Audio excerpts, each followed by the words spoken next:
Hello, my name is Richard DeFord, and I am a chaplain for Fitzgibbon Hospital, and also I'm a pastor at Katy Park Baptist Church, and I'm a board-certified chaplain and board-certified pastoral counselor. And one of the areas that I find that is a most need in my communities that I serve is the need for grief recovery and grief support. I encounter grievers everywhere because we have all lost something in our life. Anything from pets to the loss of loved ones to the change in career or status. We've all had losses in our lives. And quite frankly, many of us don't deal well, especially here in the Western world, with grief. And so I'm going to spend just a few moments with you today sharing about the grief recovery program that I'm a part of, and then also talk about grief in general to maybe help you understand a little bit about why it is so important to do this work with grief. So we're going to continue on today, and I want to talk about the fact that there are over 40 types of grief. And we know the loss of a loved one, obviously, is one that comes to the forefront, and also a loss of marriage. Those are two that people typically think of when they think about grief, but there are a lot of others that cause that feeling of loss or emotional pain in our life. And we need to properly deal with those areas. So I'm just going to kind of go through a few of these, and some of them are things that perhaps you haven't even thought of before. So we know about the death of a spouse or the death of a child. Certainly those are very painful. A divorce and marital separation, we recognize that can cause a sense of loss and grief as you had dreams and plans when you got married, and then those things often aren't realized because of that separation or that divorce. And then in addition to that, there's the whole friend dynamic. You were friends with individuals or even families, and so you're being separated not only from your spouse, but also from those connections and relationships oftentimes that you have looked forward to. In addition to that, abuse. Obviously, those individuals who have faced sexual, domestic, emotional, or physical abuse, they have a sense of grief, a loss of trust, all of the things that go along with that. And then there's somebody, you may have somebody in your family or maybe yourself who made some choices, or sometimes just were in the wrong place at the wrong time and ended up being imprisoned for that. Well, that leads to a sense of grief and loss as you begin to look at your life and how are things going to work for me now going forward after this incarceration. Then there's personal injury or illness. Sometimes we come up against some type of health crisis in our life, and not only do we lose time at work, but we lose money because obviously it's expensive when we have the medical bills and all of that. But then there's just the loss of maybe you aren't able to recover like you were. There's been a change of your life that you have to go through because perhaps you can't walk the stairs because of a significant injury to a knee or to a hip or what have you. Maybe there's a disability that has come along with that illness. So that certainly causes grief and loss. Then this is an interesting one. Marriage itself can be a source of grief. And we joke about that sometimes, playfully with our spouse maybe. But in actuality, when you have been single and now you are having to think as a married person, and the things that you used to do, you can't do like you used to do, there can be a sense of grief or loss. You have those single friends that still go out, and you feel like you're just not there anymore. You can't do that. There can be a sense of grief or loss. So even though it's a positive thing to be married, sometimes positive things in our lives can actually cause some grief and loss. And we're going to talk about that a little bit through this discussion here. Obviously, if you get fired, or forced retirement, there can be a sense of grief or loss with that. Change in the health of a family member. You have that loved one that you have to stay home and take care of, or you're concerned for them. Maybe they don't have a good prognosis or have a really difficult road to recovery. That can certainly cause grief and loss, especially as you look at the plans perhaps that you had that now change. How about pregnancy? Now, we in church will hear somebody announce that they're pregnant, and we'll all say congratulations, and we'll clap, and normally that's a good thing. But sometimes there can be a sense of grief or loss associated with that pregnancy, and I want to tell you how that can be. What if that pregnancy brings back feelings and emotions of a miscarriage that happened before? What if the pregnancy was not planned? What if financially you struggle with the idea of how can I afford this new life? How can I take care of them effectively? Maybe I don't think I'll be a good mom or a good father. All of those things are emotions that people can go through when they've heard that they are pregnant. And so I try to always ask, okay, I hear you saying that you're pregnant. What is that like for you? Just to kind of gauge, oh, I'm so happy about it. Or, I'm kind of struggling a little bit with this. So then there's sexual difficulties. We don't oftentimes think of loss and grief around that, but certainly God created us to be beings of sexual orientation, sexual desire. And so if there's been especially a health crisis that has caused that to wane, that can certainly cause a sense of grief or loss. Or sometimes if you're seeking connection, for example, a spouse, and perhaps you're estranged, there can be a sense of grief or loss with that, which causes some marital difficulty as well. Gaining a new family member. So your daughter's getting married. Isn't that great? Isn't that wonderful? But what happens if you don't like the young man that your daughter has chosen? So you're gaining a new family member, but there can also be a sense of grief or loss associated with that. Business readjustment. Maybe you've had some new job duties that have been assigned to you that are stretching you. It's added stress in your life, and you wish you had things like you had them before. Or maybe your business that you work for has been purchased by another entity. Having been through that many times, that can be a significant time of stress. What about your personal change in financial state? Maybe you've had some car trouble, or some unexpected expenses with the house, or you've had to move. If you rent an apartment and your lease is up and your landlord expects you to move. All of those things can cause a sense of grief or loss. Of course, we know the death of a close friend, and that adds additional layers of grief and loss, because that close friend obviously or oftentimes is not just a friend, but a lot of times that's also your confidant. And so now you have lost the person that you went to vent and to talk about things that are bothering you, and you don't have that anymore perhaps. So there can be a double layer to that.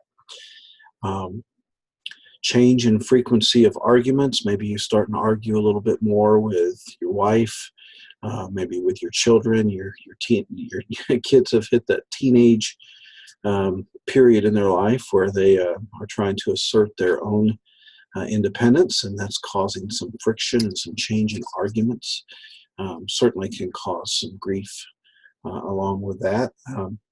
A major mortgage. You just bought a house. Congratulations. That is a wonderful thing until you have to get your pen out and stroke that first check, and that can cause that sense of grief or loss. And on the flip side of that, along with the financial pressures, is a foreclosure. You have that home foreclosure that here you set out to purchase this home, and something has happened in your life to cause you to not be able to meet those obligations. And you had dreams and plans, and maybe it was even your dream house. And the way twists and turns of this life go, you end up having a foreclosure. So there can be grief or loss with that. A child leaving home.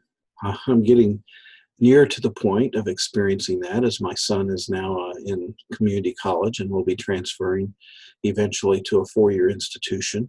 Um, having him leave the home is going to be a sense of grief and loss for me. Um, and then, of course, the marriage thing that we kind of already touched on. When they get married, you've got that new person, but sometimes you don't see them as often as you're used to anymore. Trouble with in-laws, that can certainly cause some grief and loss. I was very fortunate myself to not have that problem, but I know a lot of people who do struggle with their in-laws. Um, what about an outstanding personal achievement at work? How can that be a sense or source of grief and loss? Well, sometimes when we have that outstanding personal achievement, it is celebrated at the start, but then some additional requirements perhaps come into play, or some additional expectations come into play on you, and that can be an added stress. So you long to have things back the way they were when you could just work and not have to be looking over your shoulder all the time. And sometimes comments from coworkers can get a little irritating when you have that personal achievement as well. A spouse starts or stops work. So all of a sudden you're used to two incomes and you drop down to one income. That can be a source of grief and loss. Beginning or ending of school, you got that preschooler or that kindergartner that goes off to school the first day, and especially moms, they struggle with that a little bit. Or ending school, you've just graduated high school, and here are some friends that you've gotten very close to, but now you're not going to see them every day. And in fact, many of them may go off to school and you may never see them again. That's a source of grief and loss. Change in living conditions. Maybe you name it. I mean, you can change. There can be all kinds of changes to living conditions, from the AC going out in the house to mold, to anything else that could happen in a home. And if you don't have the money to fix it, you have to have a change in living conditions, and that can be quite the struggle. Revision of personal habits is another one. And when I say that, you may not connect with that right away, but I can drive this home really easily. Your doctor tells you have to stop smoking. That would be a big grief and loss for a lot of people. Or maybe you're told that you are now a diabetic, and because of that, you have to change your eating lifestyle. All of your eating habits change. Any of those types of changes in your behavior can be a source of grief and loss. Trouble with a boss. Maybe you've had good relations with your boss in the past, or maybe you have a new boss and you're not getting along with them very well. That can certainly be a source of grief and loss. And then we get into a whole bunch of changes. Anytime there is change, there is the possibility of grief and loss. And we're going to get into that a little bit here as well. But change in schools, we know how that affects kids especially. Change in residence, all of a sudden you're in a different neighborhood, you don't know the people. Maybe you have a longer commute. Change in recreation, even change in church activities. We've gone through that in my church recently as we've changed some things up to try to accommodate the numbers of folks that are coming. Change in sleeping habits. Certainly a new baby is a prime example of that, and how not being able to sleep can really grate on you. And then what about change in number of family reunions? We joke about that one, got to get together with a crazy family. And yet, a change in family reunions can occur because maybe the matriarch or patriarch of the family has passed away. And they were kind of the driving force in us all getting together. And now, since they're not here, we don't get together like we used to. That can be a source of grief and loss. A vacation now. I need a vacation. I don't know about you. But what happens if you go on vacation and just say that you've saved all year, maybe even for years for that vacation. And when it happens, you end up on a cruise ship and everybody gets sick with salmonella. Or you go to the Caribbean and there ends up being a hurricane. Or you name it, flight delays or any number of things that can cause our best laid plans to go awry. And maybe this was a significant financial investment for us to go on this trip, and now it's just a nightmare. That can certainly be a source of grief and loss. And then Christmas.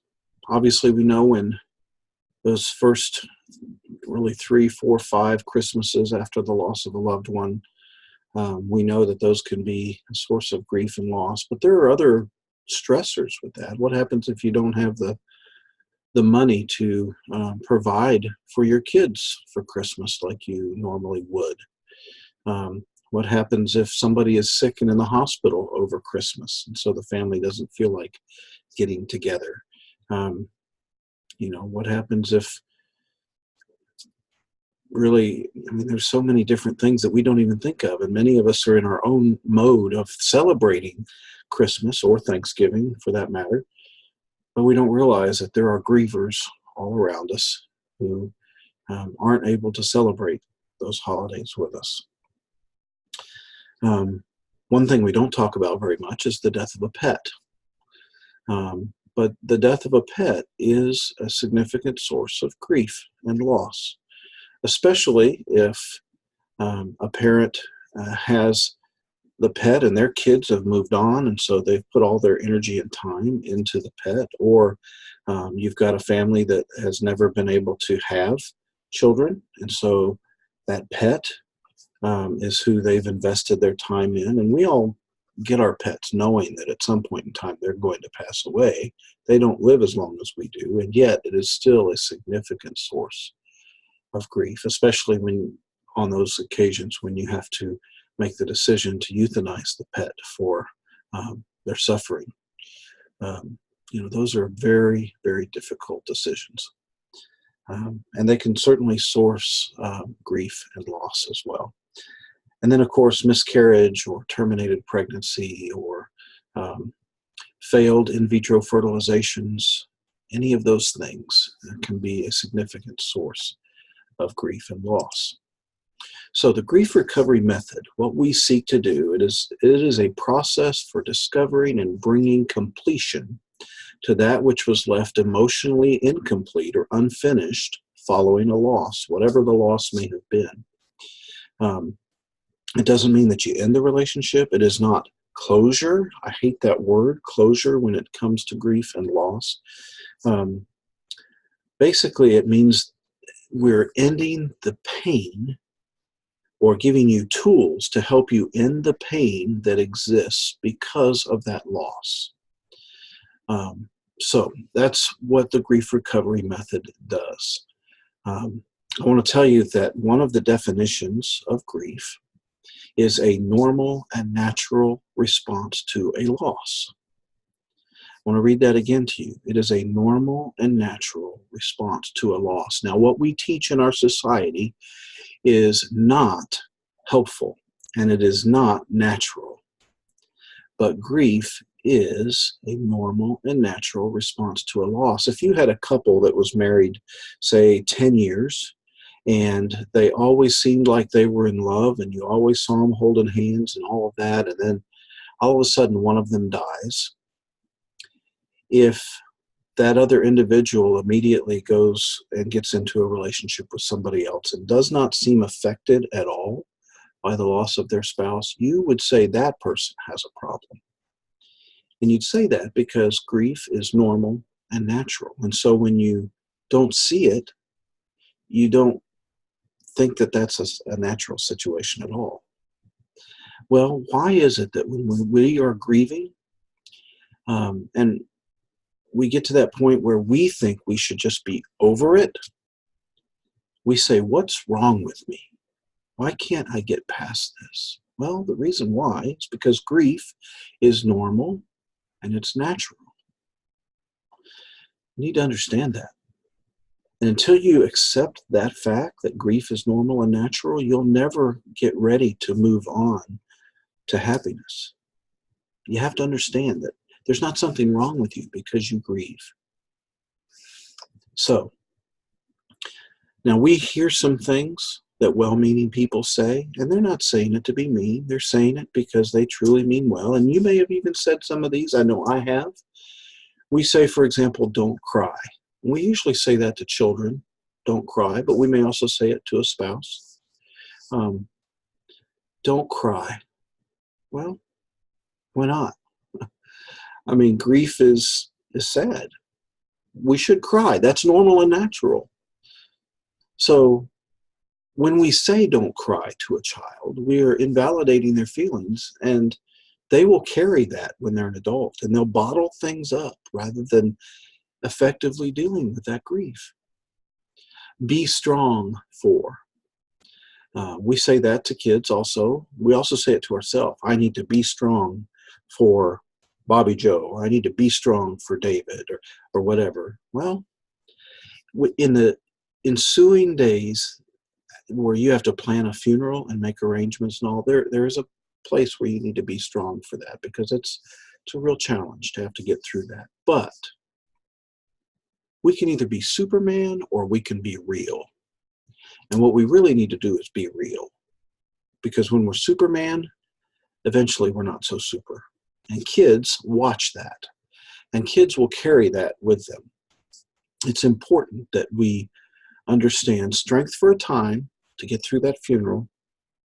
But after that, be real. Be real with one another. Be real with yourself. And when we say to a child, you need to be strong for your little sister, well, what we're saying is your feelings don't matter, only hers matters. The next one, God never gives us more than we can handle. Have you ever heard that one? We're going to deal with that one in a minute. The next one, don't worry, he's in a better place. Now that may be true, may or may not be true. He may be in a better place. But you know what? That hits here. That is a true statement that hits the mind, but it doesn't do anything with hitting the heart. And you would say, well, yeah, I know he's in a better place, but here's another one. At least she lived a long life. At least you had many years together. Okay, well, again, that may be true. You did have many years with them, but I wanted many more years. Why do they have to go now? There's another one, replace the loss. And I've heard this a lot the last couple of weeks, actually, just in day-to-day conversations, replace the loss. When I was a child, my dog died. Loved my dog. So special. And she died while I was at camp. She died giving birth. And so when I came back, my parents had bought another dog. And I said, what's that? And they said, well, your dog died. Here is Curly. And we just thought we'd get another dog. I hated that dog. You see, you can't replace the loss. You can't simply cover it up with something new. You can't tell a teenager who's just lost her boyfriend or his girlfriend. You can't tell them, well, there are other fish in the sea. You can't tell the woman who is 19 years of age that has a miscarriage, well, at least you're young, you can have more babies. Replacing the loss does not provide comfort to anybody. So, let's look at this one real quick. God never gives us more than we can handle. This is incorrectly taken from this verse. 1 Corinthians 10:9, Paul says, no temptation has overtaken you that is not common to man. God is faithful, and he will not let you be tempted beyond your ability. But with the temptation, he will also provide the way of escape that you may be able to endure it. So no temptation. God never gives us more temptation. God never allows us to be tempted more than we are able to handle. But let's look at the verse that really applies here. In 2 Corinthians, Paul says this, for we do not want you to be unaware, brothers, of the affliction we experienced in Asia. For we were so utterly burdened beyond our strength that we despaired of life itself. Indeed, we felt that we had received the sentence of death. But that was to make us rely not on ourselves, but on God, who raises the dead. Do you see that there? This is Paul, an apostle, the one who wrote most of the New Testament of the Bible. And he says, we despaired of life itself. But that was to get us to rely on God, not on ourselves. So we do encounter things that are more than we can handle. We absolutely do. So here's this one. At least she's in a better place. But see, I want that better place to be with me right now. They can go to the better place later. I want them here with me right now. See how hollow that sounds? Here's the problem. When you are grieving, that is a heart matter. It is the heart that is broken. And in those instances, the heart knocks out the brain. And so you can say things that feed the brain, that challenge the brain, that encourage the brain, and they may be very true statements. But if they don't reach here into the heart, the statements are just going to go in one ear or out the other. Or worse, they may actually cause harm. So, maybe you said this before. Somebody says, how you doing? How you holding up? And you say, I'm fine. Well, don't listen to that. Fine means feelings inside not expressed. Fine is not a good word. So when you say fine, that means that no, you're actually not fine. Imagine, I come home, I go to my wife, I kiss her on the cheek, I say, how was your day? Fine. Whoa. Let's talk about your day. You see, there was something with her day, and she just said, fine. Well, remember that when you're talking with people and you say, how are you doing? And they say, fine. So I want to talk with you a little bit about this graph here.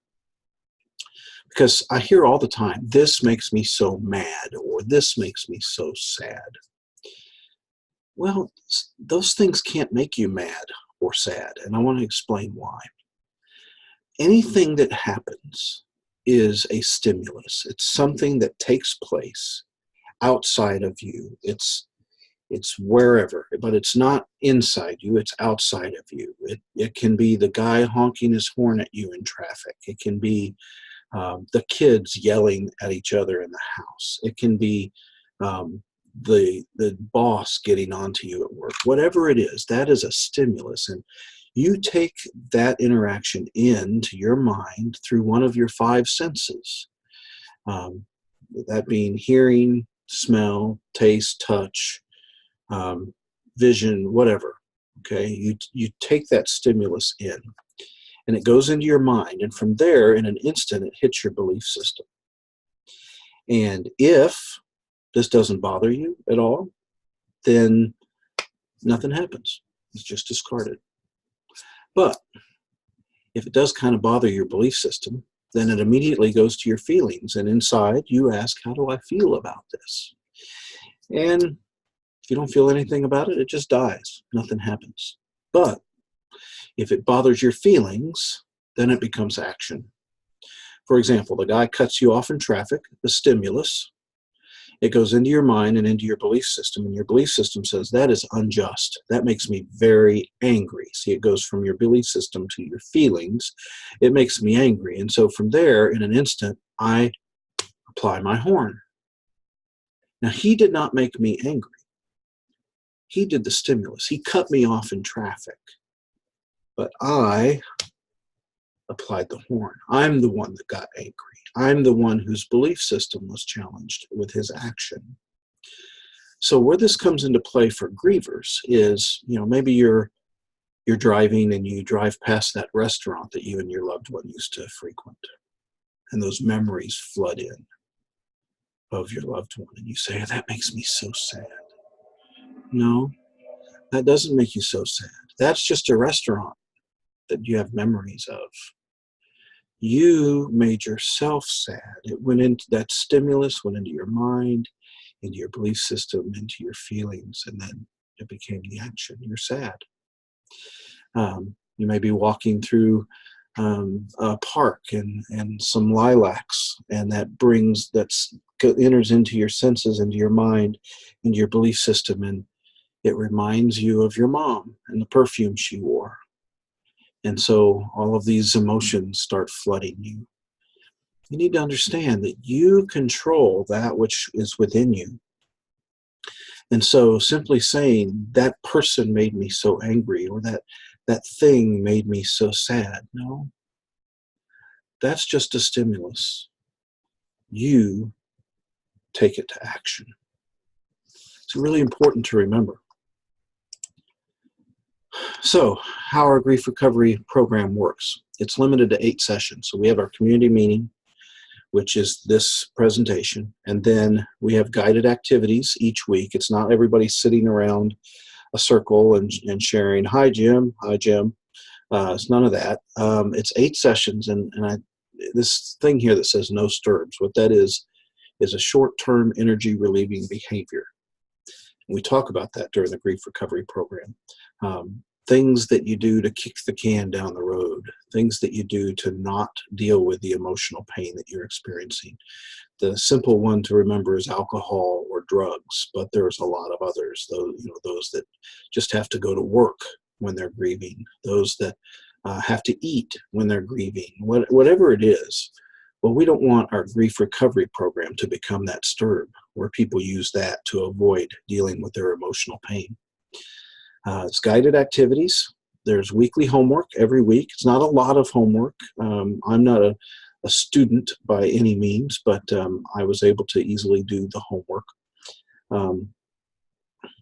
It has to be 100% confidential, has to be 100% honest. And in Marshall, Missouri, it's free. We even pay for the book. In Sedalia, there's a book cost. But this process, for most people, is absolutely life-transforming, including myself. Before I taught it, I had to go through it. So, group is closed after session 2, and that is because we don't want to introduce new people into our group that we formed. And then after the 8 sessions are complete, you can take the tools that you learn and apply it to every grief, every loss in your life. You can't take it multiple times, only once, but then we have an alumni format that we'll do once we have enough people that have gone through. And you can come with your close family member, but understand you will not be in the same small group. When we split each class, we split up into small groups of 2 or 3. You won't be in that small group, but you can certainly go through the program together. And you need to understand that every loss is felt at 100% by everybody. That means my goldfish that I lost, the process of grief is the same for me as the individual who lost a spouse. The loss is different, and certainly different for each of us. But what we are learning about is how to handle the feeling of grief and loss. We're not analyzing the level of each person's grief and loss. So disregard that date, because this video will be played in numerous settings and at different times during the year. So I would encourage you, you can always email me at my office at rdeford, RDEFORD, at fitzgibbon.org.